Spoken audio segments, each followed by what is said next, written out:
Hello, everyone. Welcome back to Go English, and welcome to Day 9 of our 30 Days to Build Your English Identity. I'm Mizu. And I'm Lucas. Hello, English learner. Can you believe we're already on Day 9, Mizu? Little by little, we're building something much bigger than vocabulary. Exactly. Every day we're learning how to talk about ourselves a little more naturally and a little more confidently. And that's what this series is all about. It's not just a listening lesson. It's a step-by-step speaking journey to help you build your own English identity.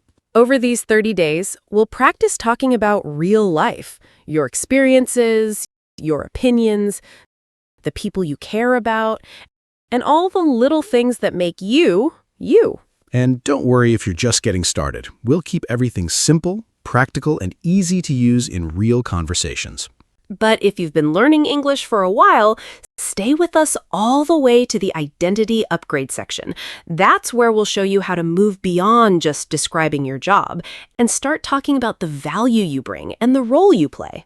I love that part, because people usually remember who you are, not just what you do. Exactly, Lucas. So don't worry about finding the perfect answer today. Just focus on telling your story, one sentence at a time. All right, today is Day 9, and we're talking about something that comes up in conversations all the time, your job or career. So, grab a coffee, relax, and let's get to know each other a little better. Let's begin. All right, Lucas, before we start talking about English today, let's answer these questions ourselves. Uh-oh. Are these easy questions or the kind that make me rethink my entire career? Don't worry, nothing too serious, at least not yet. So, Lucas, what do you do? Well, I'm an English teacher, but that's only part of it. I also create lessons, record videos, write scripts, answer emails, and spend way too much time staring at my computer. I was waiting for you to mention the computer. Sometimes I feel like I talk to my laptop more than I talk to real people. Except today. Today, I'm talking to you. I'll take that. So what does a normal workday look like for you? Honestly, there isn't a completely normal day. Some mornings I'm writing, some afternoons I'm recording, some days I'm answering students' questions for hours, and somehow there are always meetings. I know exactly what you mean. People think teaching is just standing in front of students and talking, but there's so much work behind the scenes. Exactly. The teaching is only the part everyone sees. So what's your favorite part? Easy. Reading comments from learners who say they're finally speaking English with confidence. Those messages always make my day. How about you, Mizu? I love those too. But I think my favorite part is seeing someone stop worrying about making mistakes. When they relax, that's when their English really starts growing. That's so true. Confidence changes everything. Now, let's be honest. What's the hardest part? Trying to stay creative. You always want every lesson to feel fresh. Sometimes that's harder than people think. Absolutely. And balancing work with life isn't always easy either. There are days when I realize I've been working for hours and I haven't even stood up. I feel personally attacked. Good. Then one last question. If money wasn't a problem, would you still choose this career? Yeah. Maybe I'd work a little less, but I'd still teach. What about you? Me too. Helping people communicate with confidence. That's still something I'd want to do. Now it's your turn. Pause the video if you'd like. Think about your own answers. And don't worry about perfect English. Just think honestly. Your English identity starts with your own story. That coffee tastes amazing. I didn't realize how tired I was. Long recording day? Yeah. We recorded lessons all morning. Then I had 2 meetings. After that, I answered student emails. And tonight, I still need to edit tomorrow's script. Sounds like someone needs another coffee. Probably 2. How about you? What are you working on these days? Pretty much the same. I spent a lot of time planning lessons before we even start filming. Then there's recording, checking scripts, answering comments, and making sure everything feels natural. I don't think people realize how much planning goes into one lesson. Exactly. A 10-minute video might take hours to prepare. You know what I still enjoy the most? What's that? Meeting learners from different countries.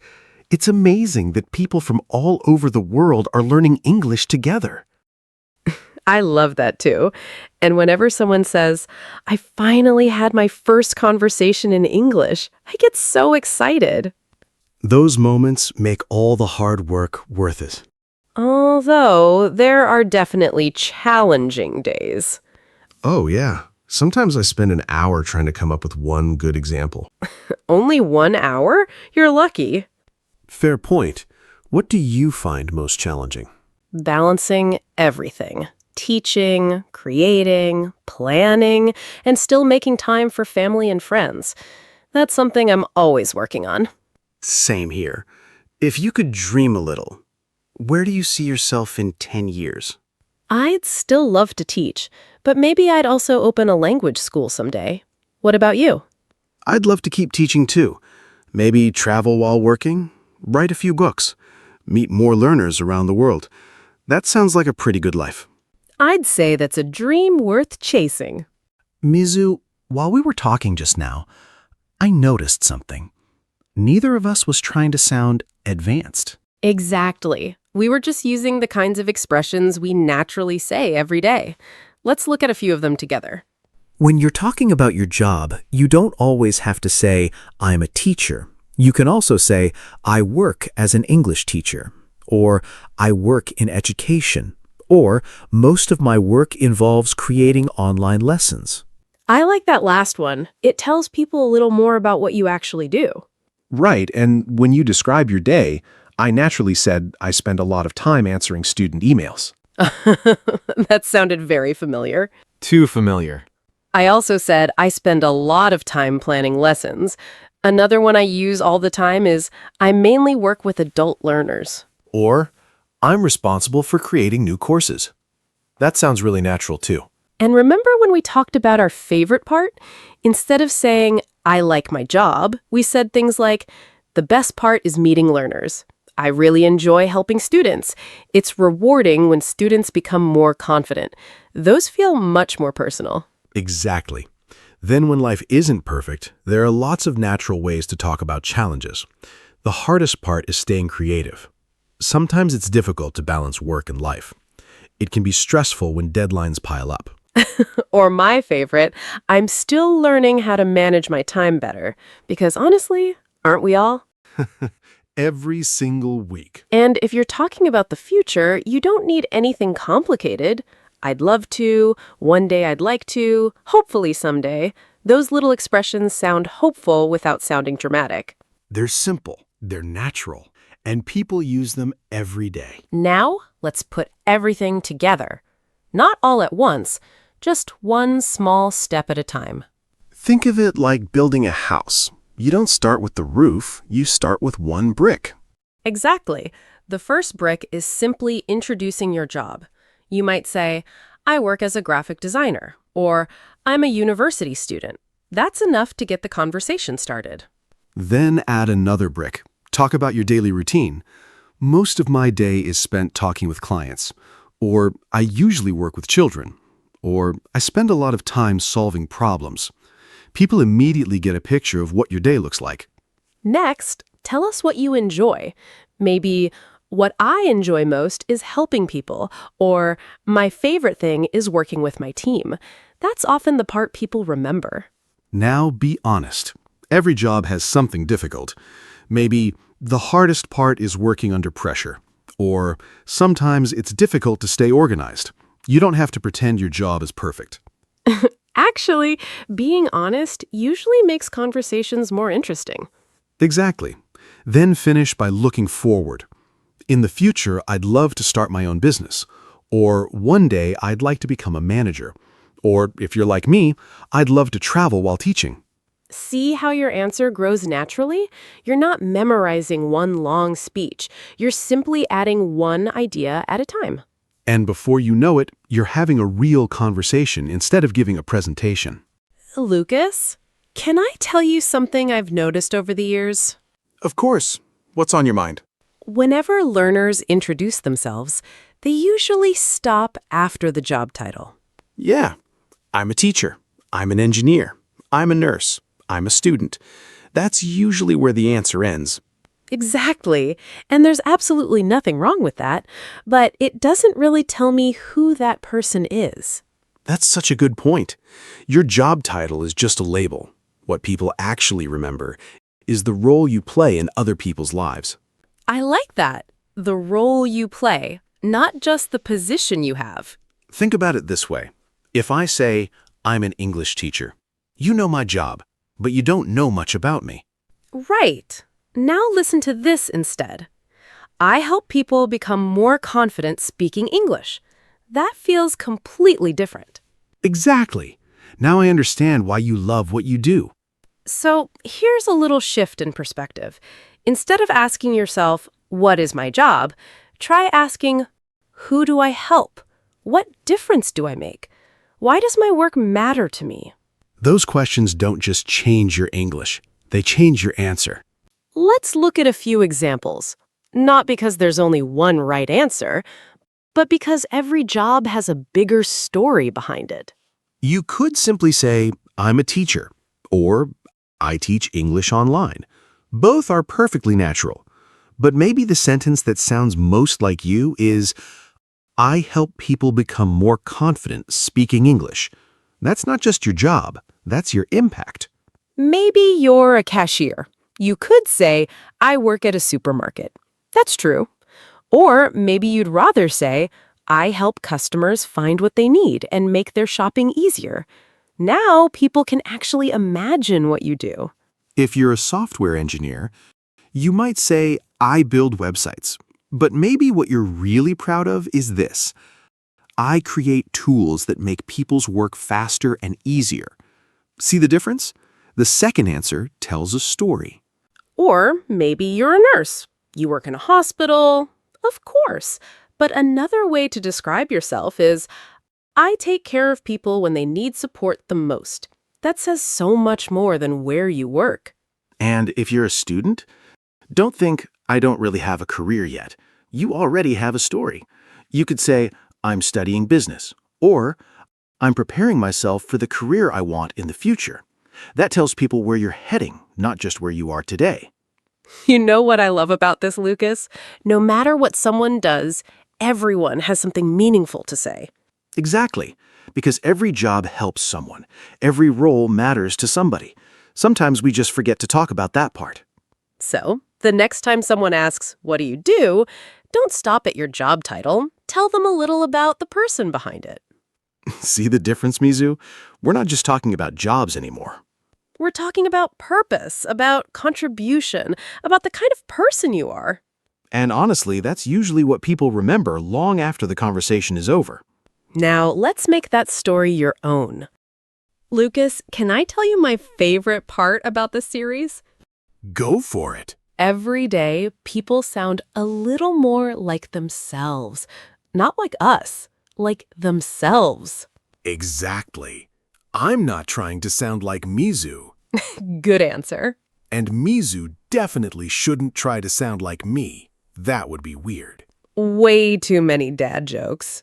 I was going to say, excellent sense of humor. Sure, Lucas, let's go with that.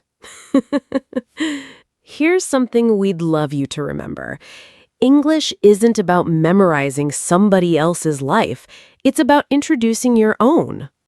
Your job, your experiences, your goals, your story. That's what makes your English memorable.